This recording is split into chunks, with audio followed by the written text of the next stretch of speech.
lessons. Last time when we met, we were looking at analytical geometry. We were actually starting analytical geometry.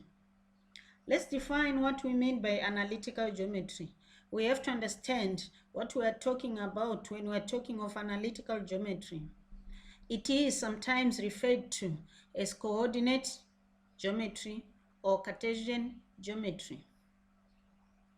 And analytical geometry is the study of geometric properties, relationships, and measurements of points, lines, and angles in a Cartesian plane. And geometrical figures or geometrical shapes are defined using the coordinate system. And the coordinate system is what we did in grade 8 and 9. But however, let's go back a bit and check if we still remember to mark the points, to identify the points on a Cartesian plane. So let's look at that diagram on the screen. Before we look at the diagram, we want to define what a point is. A point is an ordered pair of numbers written as x and y. A coordinate is an ordered pair of numbers written as x and y, which means when we are writing a coordinate, we always start with the x coordinate, then the y coordinate. Okay, given the following diagram, I'm going to do the first one. Point A, find the coordinates of point A.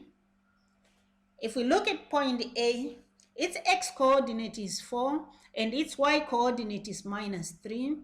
So the coordinates of point A are 4 minus 3.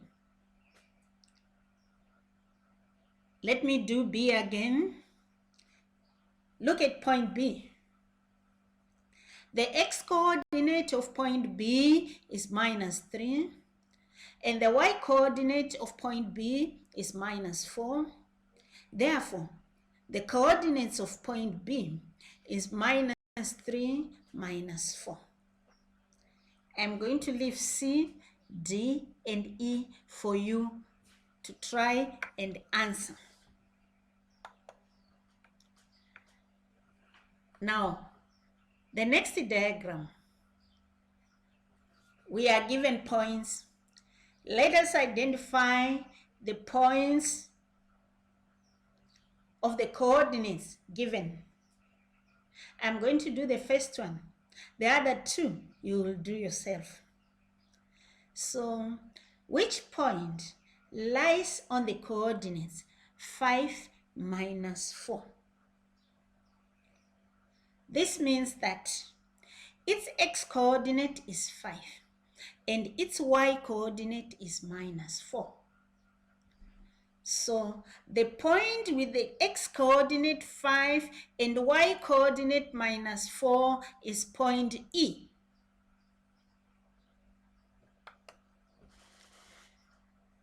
This is what we have been doing in grade 8 and grade 9. I'm sure you still remember it.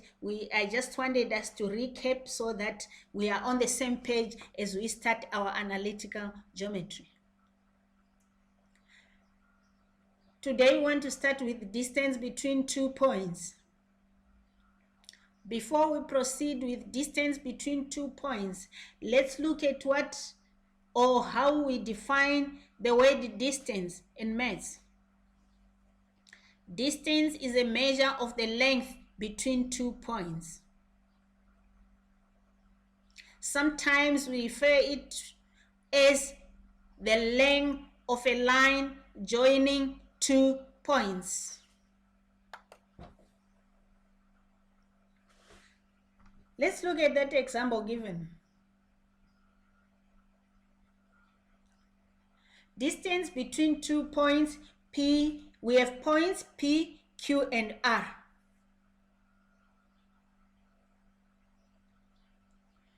Point P is 2, 1. Point Q is minus 2. Point R is 2 and minus 2. Those are the given points. Now, if we look at that triangle carefully, can we assume that the angle R is 90? If so, why? Ask yourself, get reasons.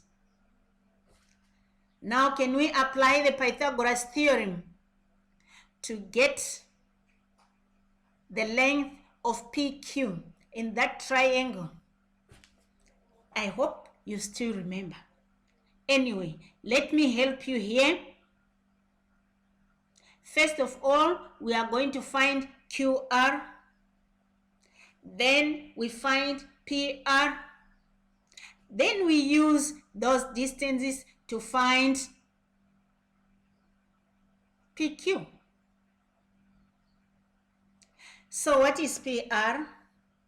If you look at PR, and we have agreed that it's a right-angled triangle, therefore PR is a vertical distance. So we are simply saying, what is that vertical distance from minus 2 to 1? So the distance is 3. How do we get it? We are using the y-axis and we are subtracting 1 minus 2.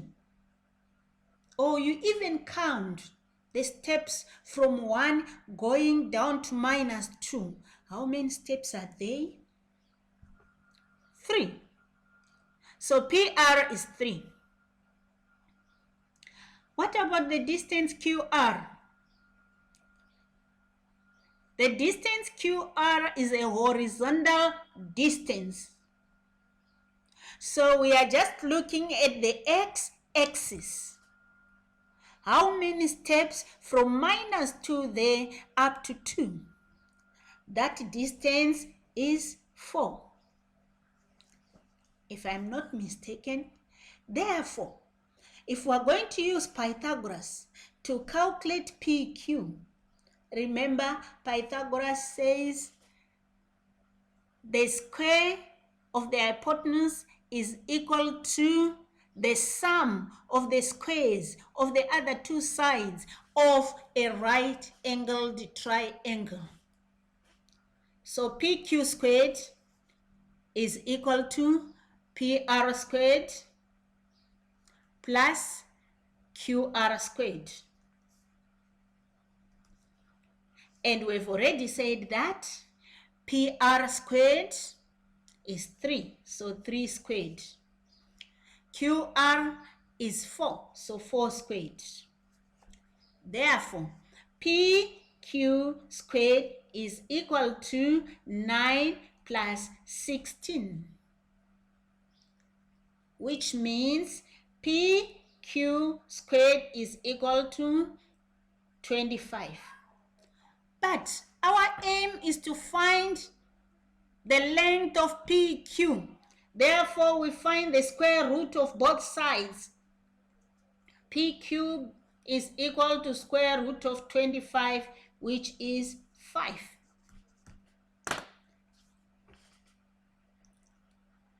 We have found the distance between the 2 points P and Q. And we have used the Pythagoras theorem. So the next slide is simply showing us the formula for distance between 2 points. And the formula is simply using the Pythagoras theorem. So we have a diagram there with triangle ABC, where point A is x1, y1. Point B is x2, y2. Therefore, to find the length of line AB, it's AB squared is equal to AC squared plus BC squared. That's Pythagoras. But what is our AC? Our AC is x2 minus x1. Our BC is y2 minus y1. Therefore, it means that AB is equal to the square root of x2 minus x1 squared plus y2 minus y1 squared. And this is the distance formula.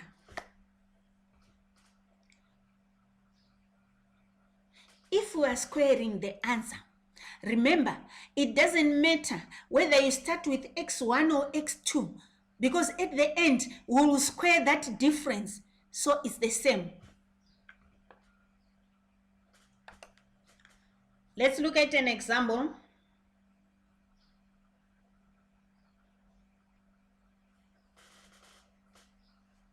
Using the distance formula, find the distance between point S and Q, where our S is minus 2 minus 5 and our Q is 7 minus 2. The first step when you are working a coordinate geometry problem is to draw a sketch. Make sure you have a sketch. Step number 2, assign values of x1, y1 and x2, y2 to the points, which means I'm going to let S be x1, y1 and Q be x2, y2. By the way, that point is Q, not T. So as we go down, correct it to be Q. Step number 3, write down the distance formula. Distance is equal to the square root of x2 minus x1 in brackets squared plus y2 minus y1 in brackets squared. That's step number 4. You substitute the values in the formula, which means the distance of ST is equal to, in brackets, minus 2 minus 7, everything squared, plus minus 5 minus minus 2 in brackets squared, which is minus 9 squared plus minus 3 squared. Don't forget the brackets until you get to the end, which follows square root of 81 plus 9, and that is square root of 90, and it will give us 9.5. Step number 5, you write your final answer. In step number 5, that's where you take into consideration the decimal places. If you are told to write your answer to 2 decimal places, you do it in step number 5, not in step number 4. In step number 4, write out the answer as it is, but in step number 5, now we are going to take into consideration the decimal places. And you write your final answer. The distance between S and T is 9,5 units. Thank you, grade 10. This is today's lesson. The next slide is going to give us our exercise. There are only 3 questions. Try to do all of them. In the evening, I'm going to send the memos to your parents' numbers so that they check on what you have done. Thank you.